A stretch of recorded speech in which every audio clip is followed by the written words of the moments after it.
ఎంత బాగున్నాయో సీతాఫలం కాయలు. ఇన్ని రోజుల తర్వాత ఇలాంటి కాయలు చూడడం. చూడండి ఫ్రెండ్స్ ఎంత బాగున్నాయి.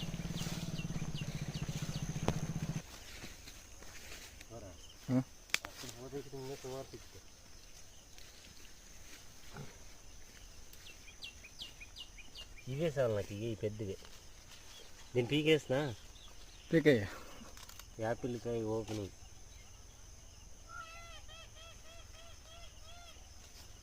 ఇవేరా భారీగా ఉండేది పెద్ద కాయలు అర్ధ గంట. ఇట్లా అమ్ముకొని వచ్చి ఇస్తే టౌన్లోకి పోయాయి 70-70 పీకు. చూడు అసలు ఏముంది.